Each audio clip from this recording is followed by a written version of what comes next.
अस्सलाम वालेकुम। Welcome to City Three Pixel. आज फोटोशॉप की फोर्थ क्लास है।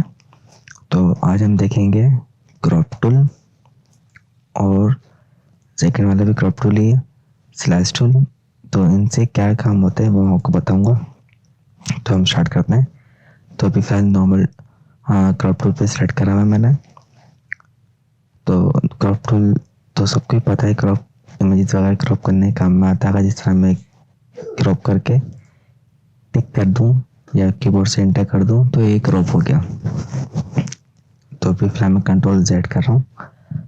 कंट्रोल जेड यानी कि अंडू करता है। जो हमारा पिछला काम होता है उसको वापस लाने के लिए कंट्रोल जेड करना होता है।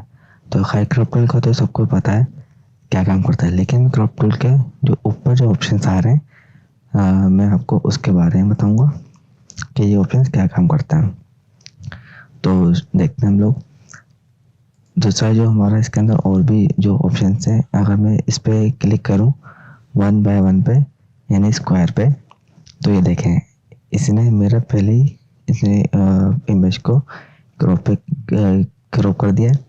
और अगर मैं इमेज को इस तरह ड्रैग करूँ तो ये देखें एकदम क्रॉप में आ रहा है। और यहाँ से अगर छोटा करके इस तरह हाइट मतलब थोड़ा हाइट बढ़ाने की कोशिश करूँ तो ये बढ़ेगी नहीं। मेरी जो इमेज है यानी मेरा जो क्रॉप है वो स्क्वायर में ही आएगा। अगर मैं इस पे इस तरीके से लाके टिक कर दूं तो ये देखें मेरी इमेज स्क्वायर में ही आ गई। जो ये अक्सर ये हमारा ये साइज है स्क्वायर वाला फेसबुक या इंस्टाग्राम की पोस्ट में यूज़ होता है। तो ये उसके हिसाब से ये क्रॉप वाला ऑप्शन काम में आता है। इसके अलावा इसमें और भी साइजेस दे हुए हैं। अच्छा मैं इसको कंट्रोल सेट करके अंडू करता हूँ। और अगर जैसे कि या लाइक इस पर क्लिक करता हूँ तो ये देखें ये इमेज के हिसाब से खुद ही क्रॉप कर रहा है। अगर मैं इसके चारों यहाँ से विड्थ भी बढ़ाऊँ तो ये विड्थ नहीं बढ़ा रहा। इस इमेज को जितना छोटा करूँ उतना बड़ा करूँ, उसकी हाइट और विड्थ जितनी है उतनी ही रहेगी। मैं अपने हिसाब से उसको मैनेज नहीं कर सकता। ये इसी साइज के हिसाब से ही ये इमेज को क्रॉप करेगा। तो मैं इसको भी फिलहाल क्लियर कर रहा हूँ। ठीक है। अगला जो है हमारा, अच्छा ये है थोड़ा मतलब काम का है ये। अगर मैं इसको अपना हटा दूं और इस वाले पे मैं क्लिक करता हूँ।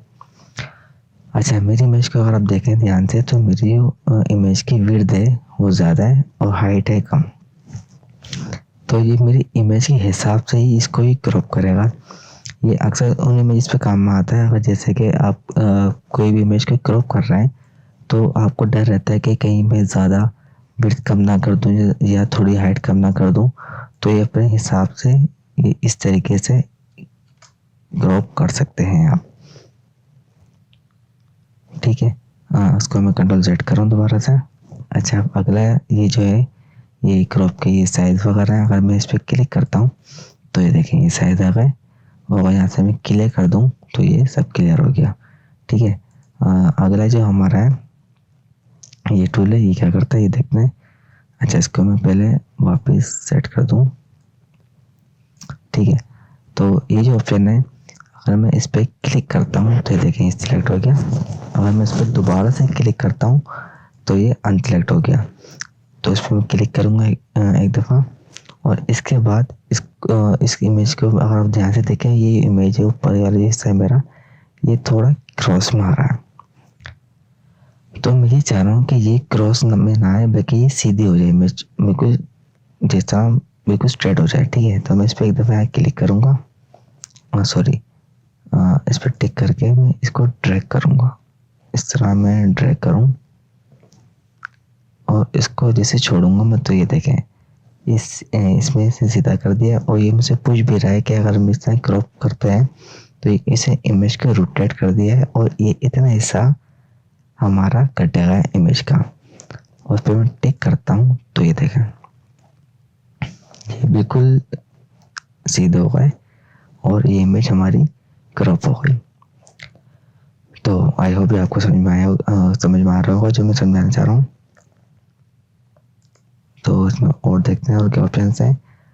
अच्छा, एक चीज़ और है, मैं अगर इसको कंट्रोल सेट करूँ तो अभी देखें, एक ये है ऑप्शन, ये क्या करता है ये मैं आपको दिखाता हूँ। अगर मैं मिसाल के तौर पे मैंने ये इतना ये क्रॉप करना है एरिया और इस पे टिक करता हूँ, तो जो हमारा पिछला क्रॉप किया हुआ डेटा था इस इमेज के अंदर वो हमारा इसमें रहता है।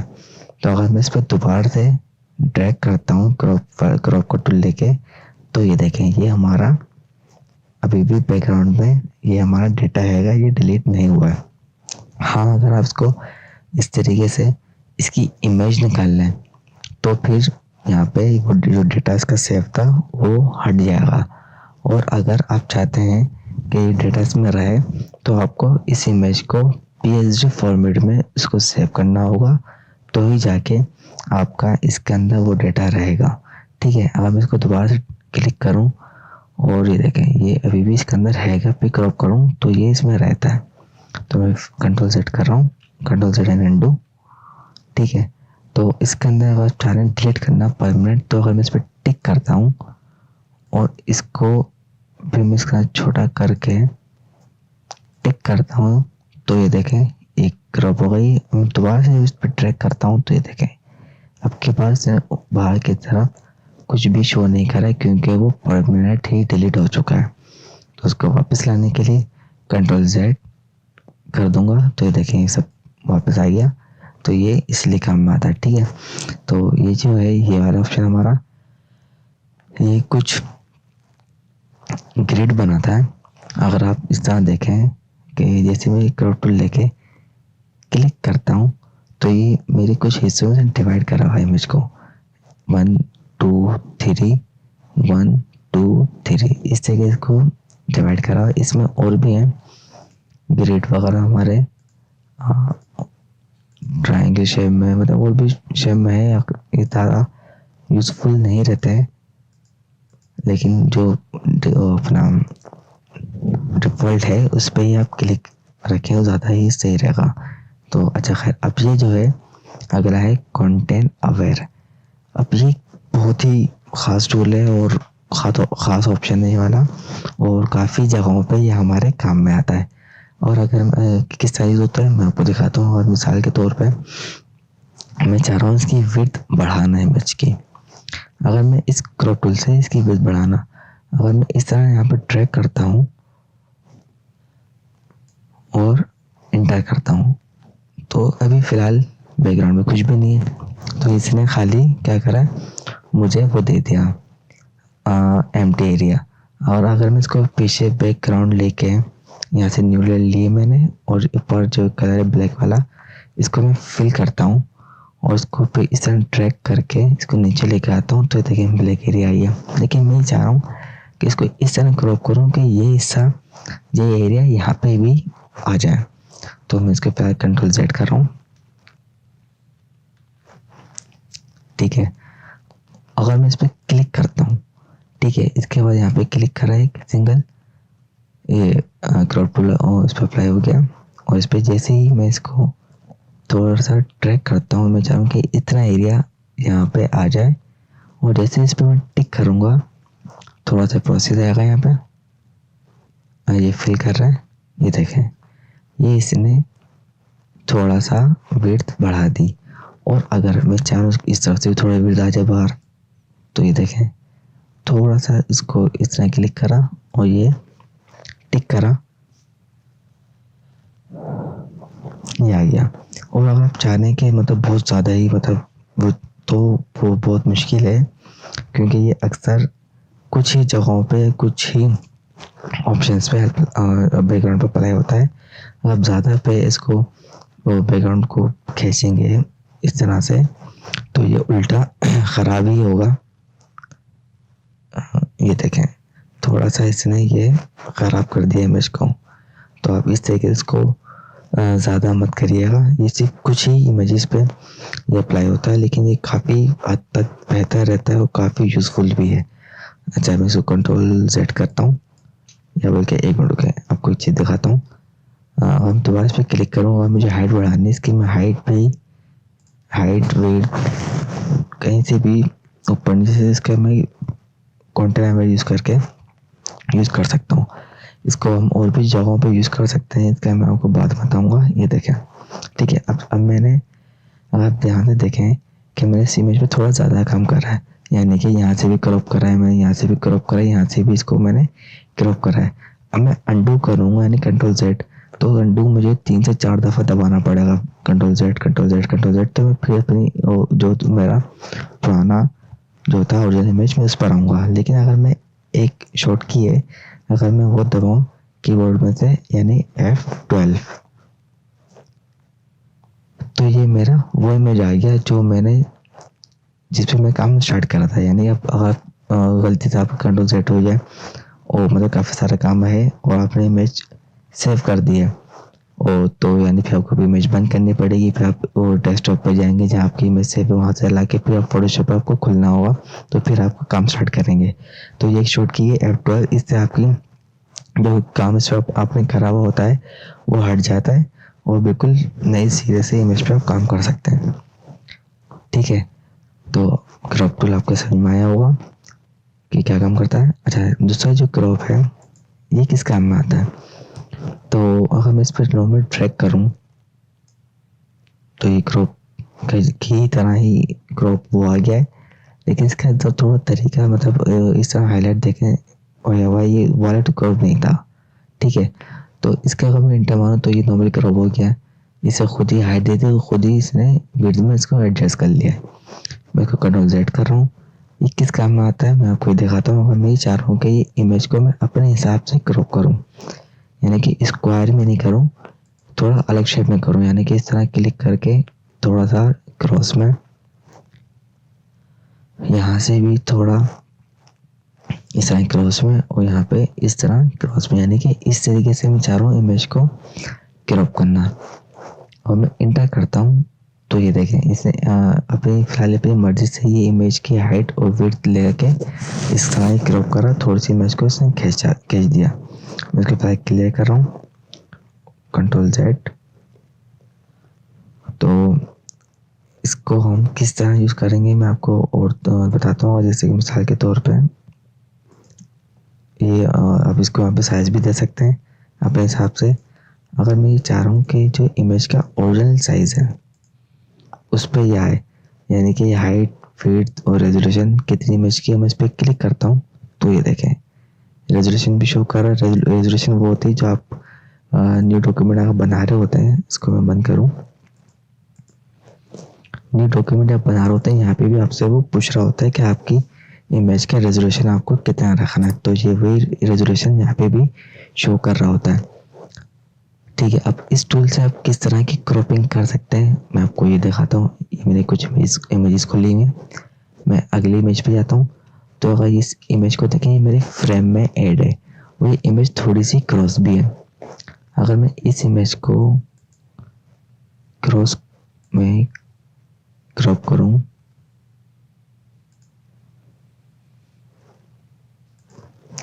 और ये टिक करा और फिर कंट्रोल 0 प्रेस करके, तो ये देखें फ्रेम मेरा कट गया और इमेज बिल्कुल सीधी आ गई हमारी, जिस तरह पहले क्रॉस में दिखा रहा था। अगर मैं कंट्रोल जेड करूँ ये देखें इस तरह ही क्रॉस में थी इमेज और अभी बिल्कुल सीधी हो गई है।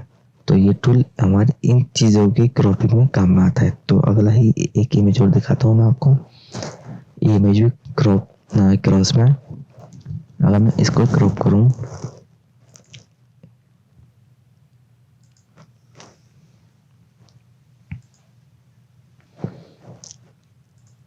ये देखें एकदम बिल्कुल क्रॉप करके इसने इमेज को स्ट्रेट में कर दिया है। अच्छा, एक और इमेज है मेरे पास, अभी देखें थोड़ी सी क्रॉस है, अभी वाली थोड़ी सी इस तरह थी क्रॉस में, लेकिन ये क्रॉस के साथ साथ रोटेट भी हुई इमेज। अगर मैं इस पर अप्लाई करता हूँ तो अभी आप देखिएगा क्लिक, ये इधर और अच्छा थोड़ा सा मेरा ये ख़राब हो रहा था, इसको थोड़ा एडजस्ट कर लेता हूँ। आप इसको मतलब सेलेक्ट करने के बाद भी आप इसको थोड़ा बहुत एडजस्ट कर सकते हैं।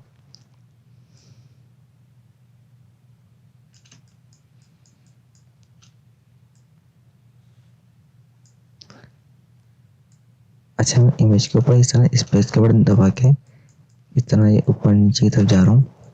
और जूम इन जूम आउट का तो आपको पता ही है कि मैं माउस से ऑल बटन प्रेस करके और माउस का जो रूलर होता है उसको मैं घुमा रहा हूँ, तो उससे जूम इन और जूम आउट हो रहा है। ठीक है, अच्छा ये मेरी इमेज सिलेक्ट हो गई है और जैसे मैं टिक करता हूँ तो ये क्रॉप कर दिया इसने।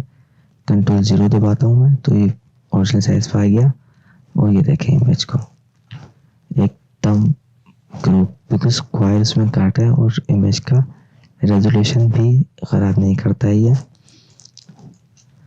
बहुत ही कमाल का क्रॉप टूल है, ये बहुत यूज़फुल रहता है, काफ़ी जगहों पे काम में आता है। अच्छा, तो अब अगला हमारा है स्लाइस टूल। अब इस स्लाइस टूल और स्लाइस सेलेक्ट टूल का क्या काम करता है, कैसे काम करता है ये मैं आपको बताता हूँ।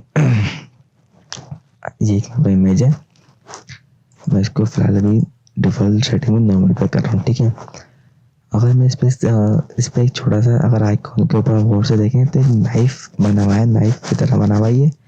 और अगर मैं इस तरह इसको ड्रैग करता हूँ जैसे कि तेरे से है, तो अब ये देखें किसने मेरी इमेज को कुछ हिस्सों में डिवाइड कर दिया। ये पहला हिस्सा, दूसरा, ये तीसरा, ये चौथा और ये पांचवा। इसने इमेज को 5 हिस्सों में डिवाइड कर दिया है, एक इधर, दूसरा ये इधर, तीसरा ये इधर, चौथा इधर, ये पांचवा इधर। अब यानी कि इसे होता क्या है, अगर मैं इस इमेज को मैं सेव करूं और कंट्रोल ऑल्ट शिफ्ट एस दबा के जब मैं इसको सेव करूंगा, इमेज को सेव, इस पर मैं जैसे सेव पे सेव करता हूँ तो अब देखिएगा इमेज के फोल्डर में आता हूँ। देखिए मैंने इमेज का फोल्डर बनाया नहीं था, इसने खुद जनरेट करा है।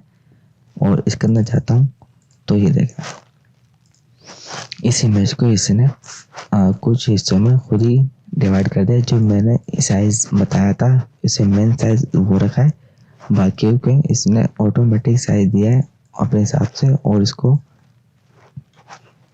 आगे वो बना दिया। ठीक है, मैं इसको फिलहाल भी डिलीट कर रहा हूँ फोल्डर को। इसके अंदर कंट्रोल Z कर रहा हूँ मैं।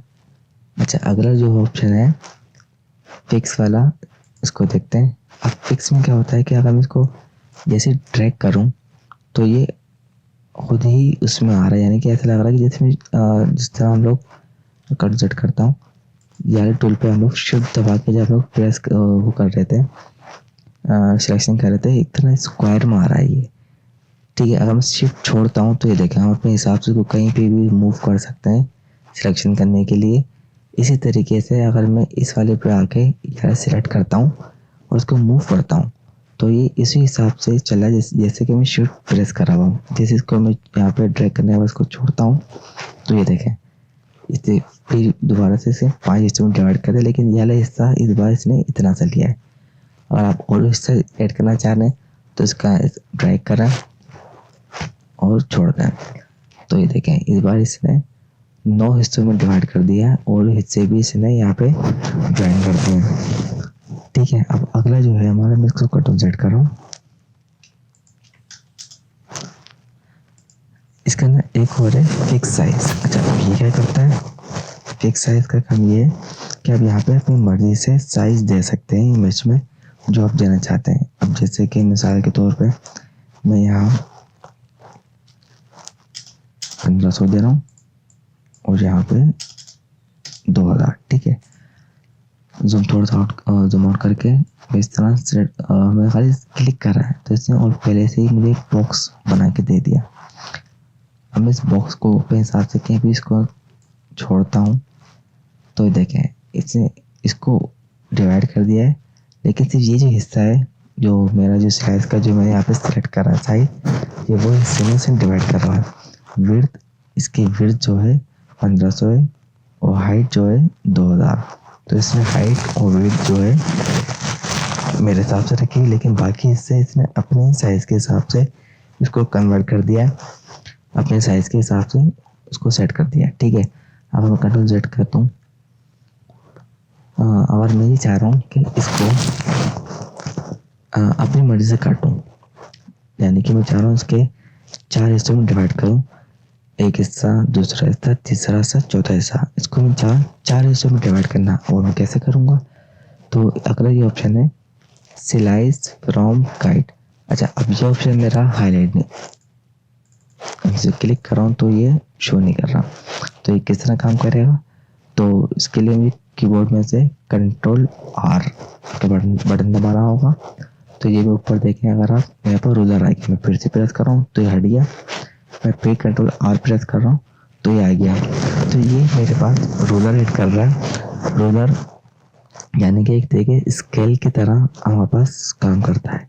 ठीक है, एक से इमेज के आप साइज़ भी चेक कर सकते हैं। साइज़ का मतलब कि किस फॉर्मेट में या किस उसमें, यानी कि पिक्सल में, इंचिस में, सेंटीमीटर, मिलीमीटर किस में है वो चेक कर सकते हैं। इंचिस में रख के मैं इसका साइज़ चेक कर सकता हूँ इमेज का, या साइज़ को वो करने के लिए, पिक्सल में कन्वर्ट करने के लिए, इंचिस में कन्वर्ट करने के लिए। ठीक है, मैं फिलहाल ज़्यादातर मैं इंचिस में ही रखता हूँ इमेज को। तो अभी इसको हम देखते हैं। इस तरह मतलब रूलर आने के बाद इस तरह का मैं इसको सेंटर में लेके आता हूँ। फिर इसके बाद ऊपर से क्लिक करना है और ड्रैग करना है। ठीक है, क्लिक करा और ड्रैग करके लेके आया इस तरीके से, ये यहाँ पे ये सेंटर में है।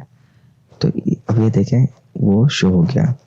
अगर मैं इसको दोबारा कंट्रोल Z करूँ तो देखें हाइड हो गया, और जैसे मैं इस पर क्लिक करके इसको लेकर आता हूँ तो ये वापस शो हो गया। ठीक है, इस तरह आपने एक ये ड्रैग करा और एक तरह इसको यहाँ से लाके मैंने इसको ड्रैग करा। ठीक है, इसे ये इमेज को 4 हिस्सों में डिवाइड कर दिया। जैसे ही मैं स्लाइस फ्रॉम पे क्लिक करता हूँ तो ये देखें, पहले मेरी गाइड, अच्छा मैं कंट्रोल Z करूँ दबा, नॉर्मल में देखें, अभी सिर्फ नॉर्मल में गाइड लगी हुई। जैसे इस पर मैं क्लिक करता हूँ तो ये स्लाइस में कन्वर्ट कर रहा है। ये देखें साइज भी लिखा हुआ है इसके ऊपर, और इसने मेरी इमेज को स्लाइस में कन्वर्ट कर दिया। अब मैं इसको सेव कर सकता हूँ कहीं पे भी, जैसे यहाँ पे ये अभी कोई फोल्डर नहीं बना हुआ। जैसे मैं सेव करता हूँ तो ये ऑटोमेटिक इमेजेस के नाम का फोल्डर बना के उसमें इन इमेजेस को वहाँ सेव कर देगा। ये देखें, ये चार इमेजेस मेरे आ गई, और अब जितनी चाहे इसके ऊपर साइज वगैरह स्लाइस के ज़रिए बढ़ा सकते हैं। अच्छा, कंट्रोल Z कर रहा हूँ मैं, और अब चाहे मतलब कि इतना हिस्से में डिवाइड करना। ये अक्सर आपने कहीं देखा होगा, जैसे इंस्टाग्राम की पोस्ट वगैरह पे जो टाइमलाइन में लोग अक्सर लगा रहे होते हैं, इस तरीके से कट करके अलग अलग पीसीज में इसको पोस्ट करके ना, तो काफ़ी अच्छा सा लग रहा होता है।